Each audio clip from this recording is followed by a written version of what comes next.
Damai sejahtera Allah Bapa yang melampaui segala akal dan budimu, itulah yang memelihara hati dan pikiranmu sekalian. Di dalam nama Yesus Kristus Tuhan kita. Amin. Selamat hari Minggu saudara-saudaraku, Shalom. Selamat bertemu kembali dalam khotbah buat kita minggu hari ini, Minggu Palmarum, Minggu tanggal 13 April 2025. Firman Tuhan yaitu yang diambil dari Mazmur 68 ayat yang ke-25 sampai ayat yang ke-36, dengan topik minggu mengakui kekuasaan Allah. Saya akan bacakan firman Tuhan. Mari kita dengarkan dan camkan ini dengan baik-baik di dalam hatimu. Semoga firman Tuhan ini bisa semakin meneguhkan, menguatkan, dan menghibur hati kita semuanya. Amin. Bapak, Ibu, Saudara-saudara, firman Tuhan dikatakan demikian. Orang melihat perarakanmu ya Allah, perarakan Allahku, Rajaku, ke dalam tempat kudus.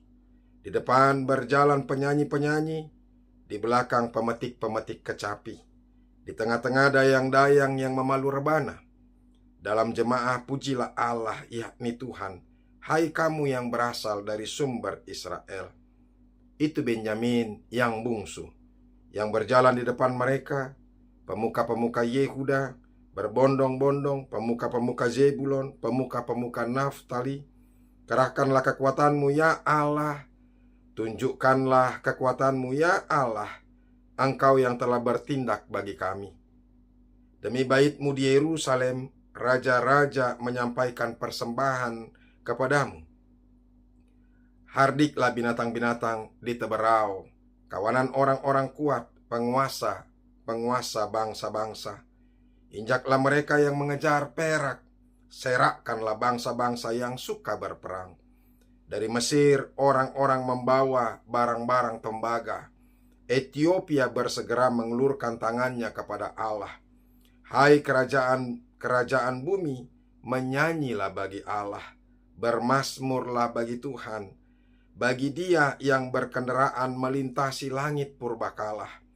Perhatikanlah, Ia mendengarkan suaranya yang dahsyat. Akuilah kekuasaan Allah. Kemegahannya ada di atas Israel, kekuasaannya di dalam awan-awan. Allah adalah dahsyat dari dalam tempat kudusnya. Allah Israel, Dia mengaruniakan kekuasaan dan kekuatan kepada umatnya. Terpujilah Allah. Demikianlah firman Tuhan. Bapak, Ibu, Saudara-saudaraku yang dikasihi Yesus Kristus, minggu kita hari ini adalah Minggu Palmarum. Apakah sebenarnya arti Minggu Palmarum? Palmarum berasal dari kata palma atau daun palem. Daun palem artinya itu adalah kehidupan. Daun palem itu adalah kemenangan. Daun palem itu adalah kemuliaan. Dan daun palem itu juga adalah lambang kebebasan. Jadi ketika Yesus memasuki Yerusalem, itu artinya orang-orang sedang menyambut Dia dengan harapan penuh kemenangan, penuh dengan kegembiraan, penuh dengan kemuliaan, dan juga di situ ada pembebasan, ada kelepasan.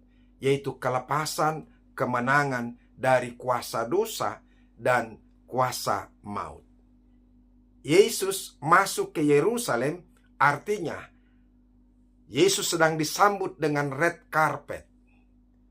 Artinya kemuliaan Tuhan sedang berjalan melalui jalan sengsara yang Tuhan lakukan, bagaimana supaya setiap orang yang berdosa itu bisa diselamatkan. Sebenarnya Minggu Palmarum adalah minggu sukacita, saudara-saudara. Minggu kebahagiaan kepada kita. Karena ketika kita mengingat Minggu Palmarum, berarti itu kita mengingat pembebasan yang sedang dilakukan Tuhan. Bukan saja pembebasan, tapi kemenangan demi kemenangan, sukacita demi sukacita, dan kemuliaan, keagungan bagi setiap orang-orang yang percaya. Karena Yesus mengalahkan kematian, karena Yesus mengalahkan dosa-dosa kita, sehingga kita sudah diselamatkan. Minggu inilah yang akan menuju kepada minggu kematian Tuhan Yesus. Dan kemudian adalah minggu kebangkitan. Saudara-saudaraku yang terkasih dalam Kristus Yesus, demikian juga firman Tuhan buat kita hari ini. Mazmur 68 ini adalah sebuah nyanyian kemenangan dan pujian yang agung kepada Allah, yang sudah memberikan kemenangan kepada umat Israel, bangsanya, bangsa Israel. Kalau kita lihat, para ahli percaya bahwa Mazmur ini kemungkinan besar ditulis untuk memperingati suatu peristiwa penting dalam sejarah Israel, seperti kemenangan militer, kedatangan tabut perjanjian ke Yerusalem di bawah pemerintahan Daud, atau perayaan keagamaan yang membawa kemenangan dan penuh sukacita. Artinya saudara-saudara, Mazmur 68 ini mau menggambarkan Allah sebagai raja yang perkasa, Allah sebagai raja yang menang, pejuang yang membela umatnya, dan sumber berkat yang melimpah dalam kehidupan umat Israel. Itulah yang mau disampaikan saudara-saudara melalui Mazmur 68 ini. Bapak Ibu saudara-saudaraku di dalam Yesus Kristus, pernahkah kita menyaksikan sebuah prosesi kemenangan? Atau mungkin sebuah parade militer yang gagah berani. Perayaan atas keberhasilan dari sebuah kemenangan yang benar-benar disambut dengan luar biasa. Biasanya para militer yang keluar dari sebuah peperangan dan mereka berhasil mengalahkan musuh-musuhnya, maka parade itu begitu luar biasanya. Gegap gempita, sorak-sorai, nyanyian sukacita digambarkan dalam parade kemenangan yang dilaksanakan untuk menyambut para pahlawan itu. Bapak Ibu saudara-saudara, melalui nats ini kita diajak untuk memahami bagaimana Allah menyatakan kemuliaannya dan bagaimana seharusnya kita merespons kehadirannya yang penuh kemenangan itu. Inilah yang mau kita dengarkan saudara-saudara. Bahkan kita boleh renungkan melalui firman Tuhan itu, yaitu yang menyatakan kemuliaannya dan bagaimana seharusnya kita merespon tentang kemuliaan Allah. Mari kita lihat beberapa hal saudara-saudara, pelajaran yang berharga daripada firman Tuhan. Mari kita ambil dan kita petik saudara-saudara apa yang menjadi renungan bagi kita dari ayat atau nats kita, Mazmur 68 ayat 25 sampai ayat yang ke-36 ini. Dan yang menjadi kekuatan dan meneguhkan iman kita supaya kita tetap bersukacita dan terus hidup berkemenangan. Hidup kita susah, hidup penuh dengan pergumulan. Tapi saudara-saudara, kita harus menang. Kita harus bisa mengalahkan kuasa daripada pergumulan itu, supaya jangan sampai pergumulan, penderitaan, dan kesusahan, beban yang sedang terjadi dalam hidupmu memojokkan, membuat kita terbeban semakin semakin terpuruk. Tapi ingat, ketika kita sedang diingatkan oleh firman Tuhan itu, melalui Tuhan yang mulia itu, maka sekalipun kita mengalami pergumulan yang begitu berat, tetapi Tuhan akan memberikan kemenangan kepada kita. Amin. Makanya tetap semangat saudara-saudara. Apapun yang sedang terjadi dalam hidupmu, ingat, Allah itu adalah Allah yang mulia. Allah itu adalah Allah yang berkemenangan. ingat Palmarum. Yesus disambut dengan sorak-sorai, penuh dengan kemenangan dan penuh sukacita. Nah, oleh karena itu saudara-saudara, mari kita lihat apa yang mau disampaikan oleh firman Tuhan ini kepada kita. Dari ayat 25 sampai ayat yang ke-28, di situ mau disampaikan kepada kita penyembahan di tempat kudus. Penyembahan di tempat kudus. Saudara-saudaraku, ayat-ayat ini ingin menggambarkan sebuah prosesi penyembahan yang teratur dan penuh hikmat di tempat kudus Allah. Jadi sebuah prosesi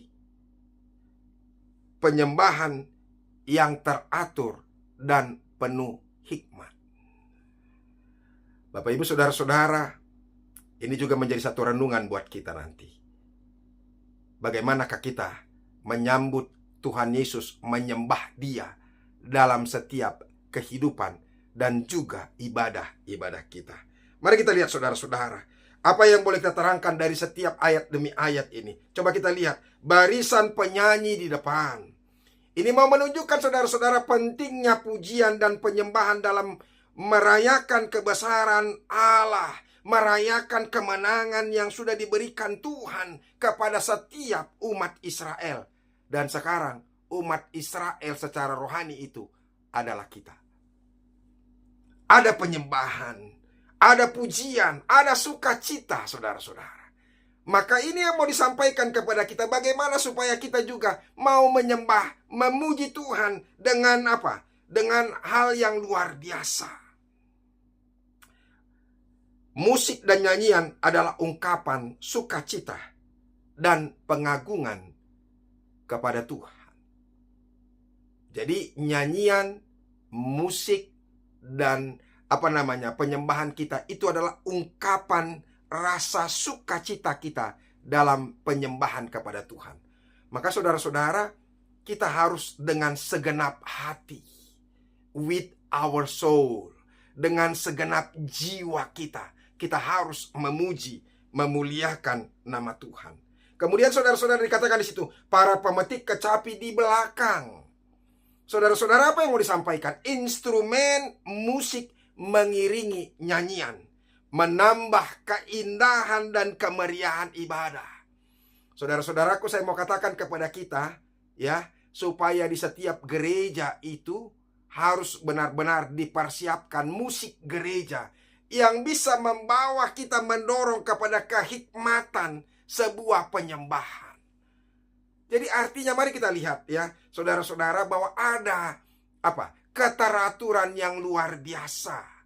Ya, itu semua di-manage. Menyembah Tuhan itu harus di-manage dengan bagus. Coba lihat saudara-saudara, kemudian apa dikatakan di situ? Di tengah-tengah gadis-gadis memukul rebana. Apa artinya saudara-saudara? Kaum perempuan juga mengambil bagian aktif dalam sebuah ibadah.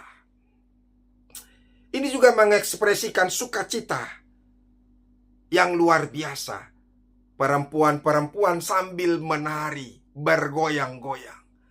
Bapak Ibu saudara-saudara, ini juga perlu menjadi renungan buat kita. Bagaimana kita mengekspresikan sebenarnya sebuah sukacita dalam sebuah ibadah. Ya, saya pikir memang ya ini perenungan lah. Apalagi secara khusus di gereja HKBP, memang musik itu perlu ditata dengan lebih baik, sehingga mengarahkan kita penuh dengan sukacita.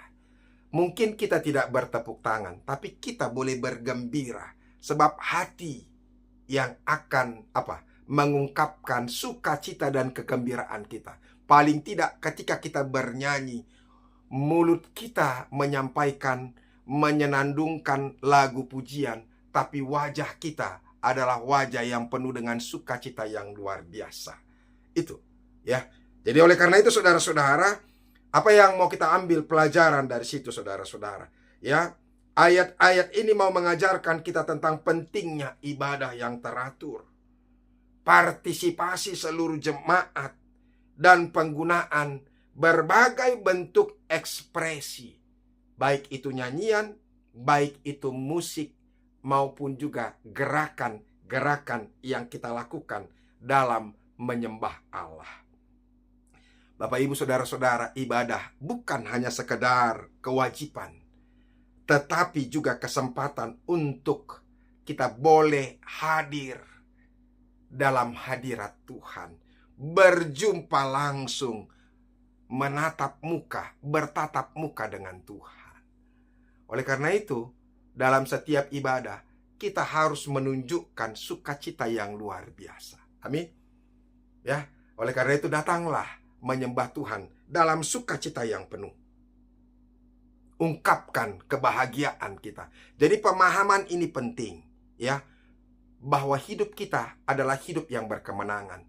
Yesus sudah mengalahkan dosa. Yesus mati disalibkan. Bagaimana supaya kita diselamatkan dan dilepaskan dari beban dosa itu sendiri. Sehingga ketika kita lepas dari beban dosa, maka sukacita yang akan terjadi dalam kehidupan kita. Amin. Ya, yang kedua, saudara-saudara, ya, kalau kita lihat dari ayat 29 sampai ayat 31, di situ mau diungkapkan tentang apa? Kekuatan dan kedaulatan Allah. Bapak, Ibu, Saudara-saudara, firman Tuhan bagi kita hari ini mau menekankan kekuasaan dan kedaulatan Allah. Dikatakan di ayat 29, Allahmu telah menetapkan kekuatanmu. Kuatkanlah ya Allah apa yang telah kau lakukan bagi kami. Bapak, Ibu, Saudara-saudara, apa yang mau disampaikan melalui ayat firman Tuhan itu? Ayat ini mau menyatakan kepada kita, segala kekuatan dan keberhasilan umat itu berasal dari Allah. Segala kekuatan dan keberhasilan dari setiap umat, termasuk maksudnya bangsa Israel di sini yang berperang, itu karena kekuatan Allah atau berasal dari Allah. Nah, ini juga menjadi renungan juga buat kita, Bapak, Ibu, Saudara-saudara, bahwa kemenangan demi kemenangan yang kita peroleh, ya, peraihan demi peraihan yang kita peroleh, ya, pencapaian demi pencapaian yang kita peroleh, itu berasal dari Tuhan. Camkan itu baik-baik, supaya karena itu kita pasti akan bersyukur dan bergembira karenanya, sehingga dengan rendah hati kita datang untuk memuliakan Tuhan. Ingat itu, saudara-saudara. Demi baitmu di Yerusalem, raja-raja akan membawa persembahan kepadamu. Kemuliaan Allah di Yerusalem akan menarik bangsa-bangsa lain untuk datang dan memberikan persembahannya kepada Tuhan. Ini juga, saudara-saudara, menunjukkan keuniversalan daripada kekuasaan Tuhan. Orang-orang juga bisa melihat bahwa ada kuasa Tuhan yang kita sembah. Sampai orang-orang datang juga untuk menyembah Tuhan. Ya. Bapak, Ibu, Saudara-saudara, ayat 30, ya, demi baitmu di Yerusalem, raja-raja akan membawa persembahan. Itu yang dikatakan tadi. Baru dikatakan, hadiklah binatang-binatang di antara gelagah, kawanan banteng di antara bangsa-bangsa yang merendahkan diri membawa perak. Serakkanlah bangsa-bangsa yang suka berperang. Bapak, Ibu, Saudara-saudara, ini gambaran atau simbolis tentang Allah yang menundukkan musuh-musuh dari umat Tuhan, atau musuh-musuh Allah itu sendiri. Artinya yang memberikan kemenangan kepada kita yaitu Tuhan itu sendiri. Binatang di antara gelaga dan kawanan banteng mungkin merujuk kepada kekuatan-kekuatan jahat atau bangsa-bangsa yang menentang Allah. Tetapi ingat, mereka semua ditundukkan oleh Tuhan. Itu luar biasanya Tuhan kita, saudara-saudara.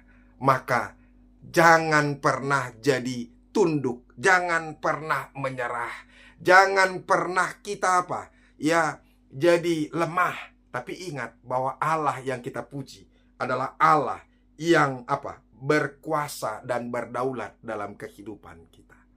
Tegakkan wajahmu, pandang ke depan dengan penuh rasa percaya diri. Sebab Tuhan kita adalah Tuhan yang berkuasa dan berdaulat. Ketika kita menundukkan diri dan penuh dengan ketakutan, penuh dengan kesedihan, penuh dengan keterbebanan, kita sedang menunjukkan bahwa Allah kita adalah Allah yang lemah. hati-hati untuk itu. Ya, yang ketiga saudara-saudara, ya, ayat yang ke-32 sampai 36. Apa yang mau disampaikan di situ? Yaitu panggilan kepada bangsa-bangsa untuk menyembah Tuhan. Panggilan kepada bangsa-bangsa untuk menyembah Tuhan. Saudara-saudara, bagian yang terakhir ini adalah seruan universal kepada seluruh bangsa untuk mengakui dan menyembah Allah Israel. Kalau kita lihat dari ayat yang ke-32, biarlah para pembesar datang dari Mesir, biarlah Ethiopia bersegera mengulurkan tangannya kepada Allah. Apa artinya? Bahwa orang-orang bangsa-bangsa yang di luar bangsa Israel, umat Tuhan, datang dan tunduk kepada Allah itu sendiri. Mereka mengakui bahwa Allah yang disembah oleh bangsa Israel adalah Allah yang menjadi Allah bagi mereka semua. Allah yang berkuasa, sama seperti yang saya katakan yang kedua, Allah yang berkuasa dan berdaulat, sehingga setiap orang boleh datang mengulurkan tangan untuk menyerahkan diri dan bermohon kepada Tuhan. Hai kerajaan-kerajaan di bumi, bernyanyilah bagi Allah, bermazmurlah bagi Tuhan. Seruan ini lebih luas lagi kepada seluruh kerajaan-kerajaan di bumi, supaya mereka memuji dan menyembah Allah. Bapak, Ibu, saudara-saudara, sungguh dahsyat Tuhan itu dalam apa yang Dia lakukan. Oleh karena itu saudara-saudara, tetaplah kuat, ya. Dan mari, ya, kita juga boleh membawa apa? Ya. Mau mengajarkan kita tentang misi Allah yang menjangkau seluruh bangsa. Kita sebagai umatnya juga dipanggil untuk menjadi saksi tentang kebesaran Tuhan. Jadi kita yang menunjukkan, mempertontonkan, memperlihatkan bahwa Allah yang kita sembah adalah Allah yang juga layak dan boleh disembah oleh orang lain melalui sikap, perbuatan kita dan kasih kita kepada orang lain. Nah, oleh karena itu saudara-saudara, hati-hati. Penyembahan kita bukanlah soal penyembahan hanya dalam sebuah ibadah. Bukan hanya sekedar ritual saja. Tapi penyembahan kita itu adalah soal apa? Soal kehidupan yang secara menyeluruh melambangkan apa? Kemuliaan nama Tuhan. Kita boleh hidup dalam sukacita, hidup dalam kebahagiaan, hidup dalam kemuliaan, dan hidup dalam kedamaian dan sejahtera. Maka tunjukkanlah bahwa kita adalah orang yang hidup bahagia. Amin. Jangan tunjukkan bahwa kita adalah orang yang mengalami penderitaan dan pergumulan. Oleh karena itu saudara-saudara yang dikasihi Yesus Kristus, marilah kita merenungkan firman Tuhan ini. Bagaimana kita boleh berpartisipasi dalam prosesi kemenangan Allah melalui ibadah kita. Sungguh-sungguhlah beribadah kepada Tuhan. Jangan dengan sembarangan. Ya. Oleh karena itu, Bapak Ibu saudara-saudara, mari dengan hati yang tulus ikhlas datang untuk mengakui bahwa Allah berkuasa dalam kehidupan kita. Tuhan memberkati. Mari kita berdoa. Terima kasih Tuhan untuk firman-Mu yang boleh kami dengarkan. Berkatilah. Ajar kami untuk boleh mengakui kekuasaan Allah dalam kehidupan kami melalui ibadah dan hidup yang penuh dengan kesungguhan dan keteraturan. Biarlah pemujian kami melambangkan kuasa dan kemenangan Tuhan hadir dalam kehidupan kami. Terima kasih Yesus. Amin. Bapak Ibu saudara-saudara, kita sudah dengarkan firman Tuhan. Semoga firman Tuhan ini semakin meneguhkan, semakin menguatkan kita, dan semakin membuat kita bersungguh-sungguh untuk datang memuliakan Tuhan, menyembah Tuhan, karena kita tahu bahwa Allah kita adalah Allah pemenang. Tuhan Yesus memberkati kita. Salam.